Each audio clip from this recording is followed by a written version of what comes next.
గ్రామంలో ఒక వ్యక్తి అనధికారికంగా హ్యాబిట్ ఫార్మింగ్ డ్రగ్స్ నిల్వ చేసి విక్రయిస్తున్నాడనేటువంటి సమాచారం రావడంతోటి డ్రగ్స్ కంట్రోల్ అడ్మినిస్ట్రేషన్ డిపార్ట్మెంట్ అలాగే మన ఎక్సైజ్ డిపార్ట్మెంట్‌తో కలిసి సంయుక్తంగా దాడిని నిర్వహించడం జరిగింది.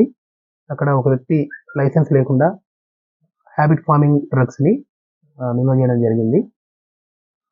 నిల్వ చేసినటువంటి మందులకు సంబంధించి అతను పర్చేజ్ గానీ, సేల్ గానీ చేసినవి ఏమి చూపించలేదు.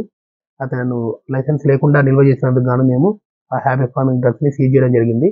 సీజ్ చేసినటువంటి ఔషధాలను ఎక్సైజ్ ఎస్ఐ గారి సమక్షంలో మేము కలిసి సీజ్ చేసాము. ఆ సీజ్ చేసినటువంటి వాటిని కోర్టులో కూడా ప్రొడ్యూస్ చేయడానికి వెళ్ళి కోర్టులో ప్రొడ్యూస్ చేశాము. ఎక్కడి నుంచి పర్చేజ్ చేశాడు ఏంటి అనేటువంటి విషయాలపైన అతనికి నోటీస్ ఇచ్చి అతనికి అమ్మినటువంటి ఏజెన్సీల పైన దాడులు నిర్వహిస్తున్నారు. అక్కడ కూడా పూర్తి వివరాలను తీసుకున్న తర్వాత వారికి సప్లై చేసినటువంటి మెడికల్ షాపులకి అంటే మెడికల్ డిస్ట్రిబ్యూటర్స్‌కి పైన ఏజెన్సీల పైన కూడా తగు చర్యలు తీసుకుంటాము. ఎవరు లైసెన్స్ లేని వ్యక్తులకు విక్రయించిన హ్యాబిట్ ఫార్మింగ్ డ్రగ్స్‌ని రిటైల్ షాప్స్ వాళ్ళు ఎవరికైనా వాళ్ళకి అమ్మినా, పిల్లలను తప్పుదోవ పట్టించేలాగా వారికి అమ్మినా వారిపైన కూడా మేము డ్రగ్స్ అండ్ కాస్మెటిక్స్ యాక్ట్ చట్ట ప్రకారంగా తప్పకుండా చర్యలు తీసుకుంటాము. ఇప్పుడు ఈ సీజ్ చేసిన వాటిని కూడా కోర్టులో ప్రొడ్యూస్ చేశాము.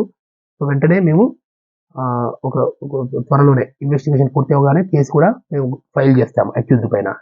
రామావత్ రవీంద్ర నాయక్ అనే ఒక వ్యక్తి వీటిని నిల్వ చేయడం జరిగింది. ఆ వ్యక్తి దగ్గర నుంచి మేము స్వాధీనం చేసుకున్నామండి. Thank you.